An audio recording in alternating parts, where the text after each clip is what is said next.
or anyone who sort of carves a personal rule for themselves, you have to have something about you, a charisma of some type, and it seems Lenin definitely had that.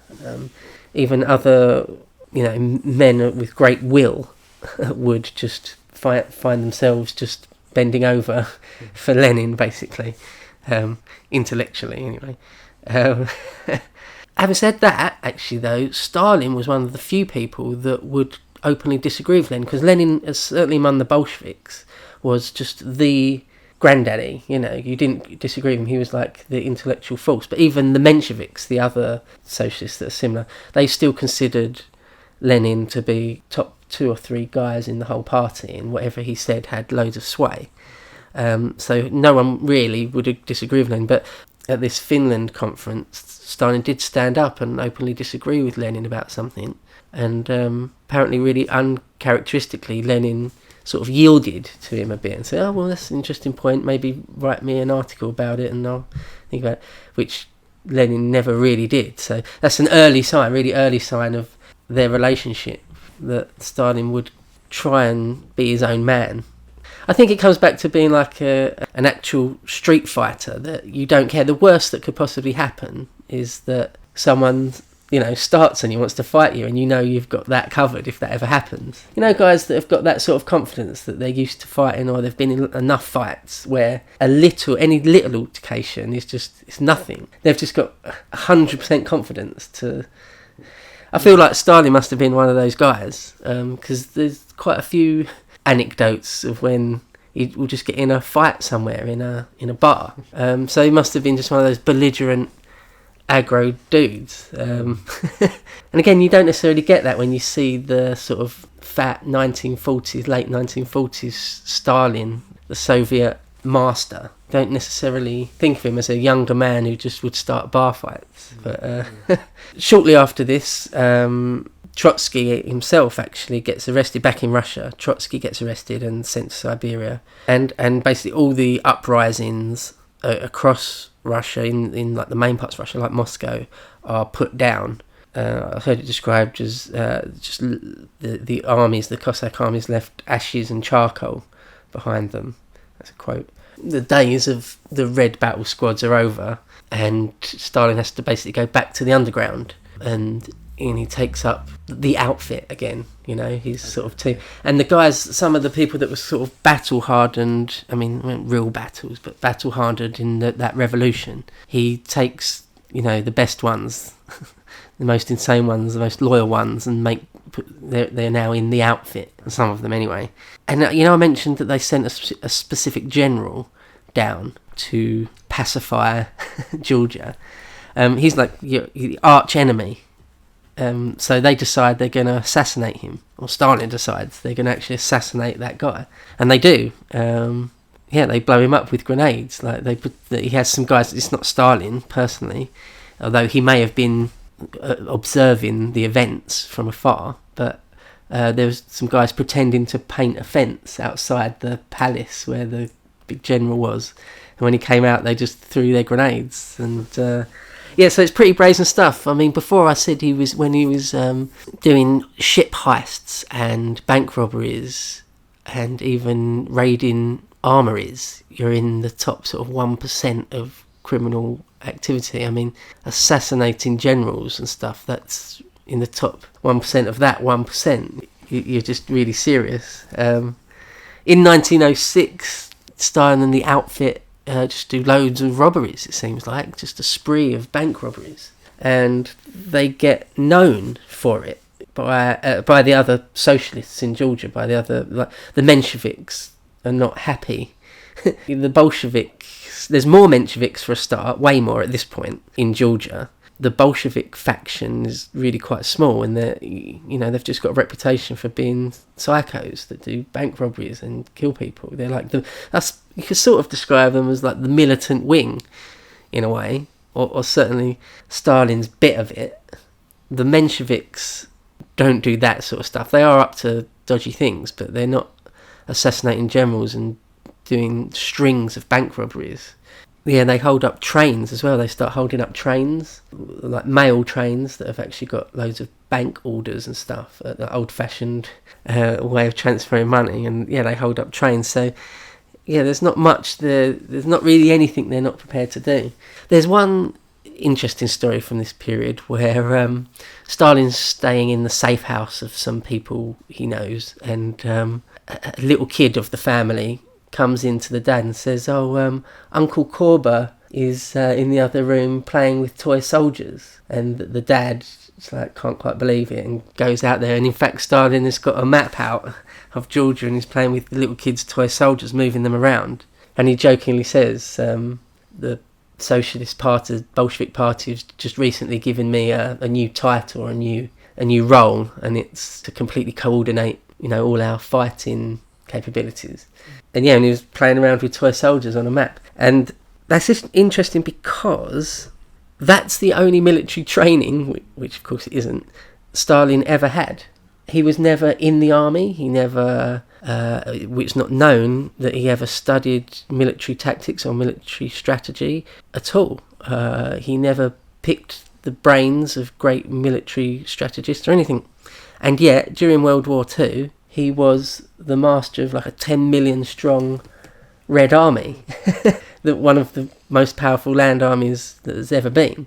So it's interesting that he actually played around with toy soldiers. So it's known a lot of what he liked to read and what he didn't like to read, and it's not military strategy stuff. I don't know, the things you might read would be von Clausewitz or I don't know, maybe Julius Caesar's invasion of Gaul, or there's all sorts of things, or Sun Tzu or something. He was much more into reading, Marxist literature. And in fact, the facts are that Stalin, when he was in control of the Red Army during World War II, was really crap. He was really shit at it. In the end, he had to, or quite quickly, he had to delegate all military powers to his generals, because he was just making bad decisions again and again and again, and even he could see that. And so he gave power to, his generals like Molotov and stuff. In fact, that's a parallel with Hitler, a perverse one, that Hitler didn't do that. He as the war drew on, he took more and more power away from the generals and gave it to himself. And of course ended up completely losing. But Hitler as well wasn't a great military strategist. He made quite a few blunders on the grand scale. Yeah, anyway, this is the little story of the early so-so playing around with toy soldiers. He went from that to, one of the most powerful military commanders that has ever existed. Again, I think it's in 1906 that Stalin goes off to another meeting with Lenin, this time in Stockholm. And it's a bit of a long way to get there because, of course, Stalin's on the run the whole time. He's on the lam, he's escaped from Siberia. And if the spooks, if the Okhrana find him, he's going to be arrested. So leaving Russia and coming back is a difficult thing, or you have to do it surreptitiously. Anyway, he goes to Stockholm, you have to get a boat there. And apparently, he gets in a fist fight with some random guy there. And gets quite badly beaten. So you start to get an idea of the guy, I guess. That ship actually sinks as well, or gets shipwrecked, half sinks, and he has to spend the night on a half-sunk ship with life vest on him, but is rescued and is essentially fine. But there's just, again, he could have died there quite easily. There's just so many times when he could have died. Yeah, he was minorly injured, I think, in that whole affair, but again, he was basically fine. So at this party congress in Stockholm, the Bolsheviks are really quite few now. It's one of their lowest ebbs. It looks like more or less the Menshevik faction is going to win any power struggle between them. And because they've sort of hold sway in the party, they're able to vote on the issues, and they vote to ban any more robberies, bank robberies, or expropriations as they call them. It's just an embarrassment. They don't want it, it's just too out there. But Stalin and his outfit have got no intention of stopping. It's what they do. They're not going to answer to any intellectual emigre Jewish Mensheviks. They don't like them. They won't answer to them. And Lenin certainly doesn't want them to stop. there's one thing about this story is that they're never able to really, the Mensheviks are never able to really pin Lenin down as having anything to do with these robberies, but he totally has. He's totally okay in Stalin the whole time to do it. He needs the money. Lenin needs this money to keep the whole revolutionary effort alive. So yeah, in those votes, Stalin has to just basically be quiet, just sort of stand at the back of the room and not say anything. Yeah, it was one of the things that people said about him at that time, that he was just quiet. He didn't say, he wasn't forcing himself or making great speeches or anything. But I can understand why he's sheepish if he has spent that whole year really just doing strings of bank robberies, and then everyone's like, no more bank robberies, and if anyone's caught doing it, they're going to be expelled from the party, and it's voted on. So yeah, he's in a little bit of a tight spot. But he comes back from the Stockholm conference, and yeah, he marries the girl that he's in love with, Kato, and you know, she's only young, like 20 odd, I think, maybe even a bit younger, and she's just enthralled with him. You know, when there's gangster types, they'll have a mole who's just enthralled with them. So he marries her, kind of against the wishes of their family, but kind of not. What are they going to do, kind of thing. She knows the deal as well. Everyone knows the deal. They know that Korba is a real revolutionary that's going to be running around the whole time doing crazy, dangerous things. They know he's a multiple serial bank robber, or at least masterminds the robberies. So they know he's a bad dude. That he's got a short temper, you know. But so he has to go back to.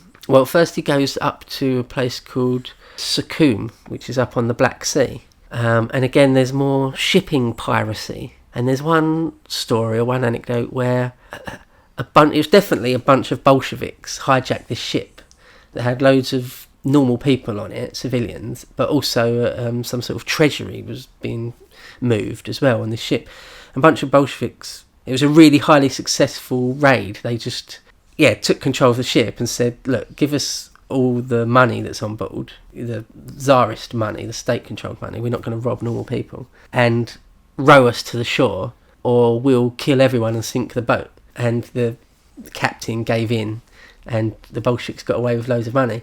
Now, it's not sure, historians can't agree whether the leader of this pirate gang was Stalin himself, because quite a lot of evidence suggests it was, but they're not sure, and the actual evidence for it isn't there. But there's loads of circumstantial evidence, like the particular words he used, his description, the description of him. But if it was Stalin, that's quite remarkable, isn't it? Because then that is like a mafia boss doing. It's crazy. It speaks of a impetuous person, someone that even revels in taking crazy risks, or even is inviting disaster. When people go so far to the edge of danger that you get addicted to it or something. I don't know. I've never been there, but why take a huge risk like that if you didn't have to? But they break into more armories and steal guns and ammo. It's basically really a really lawless time. Some of the treasure that the Bolsheviks get, they actually try and send to Lenin. Well, that's part of their whole deal. Stalin and his outfit, all this money they got from bank robberies and train robberies and all this, they didn't live the high life with it. They didn't go out and buy any bling or anything at all. They lived really, really poorly. The whole point of this money was to send to Lenin for the cause. So at least in that way they were true to their principles. And like a lot of gangster outfits, I suppose, there was really strict rules. You can't just steal a little bit. At one point, one of their comrades was caught taking a little bit out of the pot, and they just had him killed. Stalin just ordered him killed straight away. So there's the strict rules of the underground still apply. Really strict rules. So it's about this time, towards the end of 1906, Stalin starts planning a massive robbery, just a really big heist. And this doesn't come off until 1907. But when it does, it's really big. I mean, it's international news big. And it's by far the most documented robbery they did. Quite a few people got killed. It's quite bloody. I'll go into it in a minute when I come to it. But it was a massive turning point in Stalin's life, really, and it was the one event that actually caught up with him and threatened to sort of destroy him politically, if nothing else. But it's about now he starts planning it. He literally bumps into, apparently, anyway, this is the story, he bumps into an old friend that he went to school with in Gori, back in Gori when he was a little kid, who also went to the seminary, Stalin's seminary. And he bumps into him in the street, and this guy tells Stalin, I'm working at the bank now, the central bank in Tiflis, and I've got access to the records of when the carriages turn up that deposit the actual gold reserves and stuff, or cash reserves anyway, and that's all the information a bank robber needs in those days anyway. You know exactly when and which carriage is going to have all the gold on it, and you can just, it's up to you then to so it's an inside job, and Lenin sort of leans on Stalin just through correspondence to make it happen, sort of green lights it. So it looks like it's going to happen. Again, at this time, Kato, his wife, becomes pregnant, and actually she gets arrested. Some people in her, because they're all sort of in on it. They're Marxists as well. They run a shop that makes uniforms and gowns and uniforms for police and generals and officials, and also ball gowns and things. So that's the front, and in the back is a revolutionary safe house. Anyway, they get sprung and she gets arrested, but they manage to. She eventually gets let out because, it's not clear all the way along. It's not really clear to what extent Stalin is able to pull strings with the authorities, even though he's outlawed and he's on the run and he's, a bad guy. It seems like whenever he does get pinched by the powers that be, he's able to wangle some sort of better deal somehow for himself, and that is suspicious. How he and the people can get his wife basically let out of prison. I think there's people within local authorities and administrations that are sympathetic to the whole thing. They don't necessarily know that Yusuf Yugashvili is this Korba killer type guy, but anyway, there are suspicious circumstances. She, as I say, gets out of prison and gives birth to their son, Yakov. That's the child that grows up to eventually get captured by the Germans and Stalin doesn't get him released. He ends up getting killed. So that's that little boy. And apparently Stalin is quite loving towards him. He calls him Laddie. He gives him a nickname, Laddie, and isn't completely cold towards him. Yeah, he's not completely dead inside. Then there's another conference gets called, and this time it's in London. And I think this is a really great bit of Stalin's life, that he comes to London, because it doesn't, in most documentaries they don't really go over this bit very much, and again it's just a bit of a jarring thought to think of Stalin in London. But it totally happened. Actually, talking about how Lenin signed off on all the bank robberies but was never really implicated in it, even by the people that were trying, his political enemies that were trying to find any connection. On Stalin's way to London, he travels all over the place, like Copenhagen, and sort of zigzags around to lose any tails. But he goes to Berlin, where Lenin is, and they basically, it's only them two, and they basically mastermind this massive heist that's going to go down, that does go down in the following year. And no one ever found out about that at the time anyway. But yeah, Lenin was massively in on it personally. Anyway, they go to London and Stalin and Lenin are in Liverpool Street Station. It's just funny to have that image of them walking through Liverpool Street Station. Lenin stays in Kensington Square, and apparently every single morning, seems a bit much, but every single morning would walk down to King's Cross Station and buy fish and chips. Little details like that I just think are great. That's the sort of thing why I love history, really. If that's a fact, which it apparently is, you see the really, really famous grainy black and white images of Lenin in 1917 rabble-rousing. You don't think of him bowling up to King's Cross Station and buying fish and chips. But there you go. Stalin stayed at 77 Jubilee Street in Stepney. We know like the actual place and everything. But Stalin wasn't particularly taken by London. He said it was like a, what do you call it, like a stone, a sea of stone, and it was all grey and smoggy.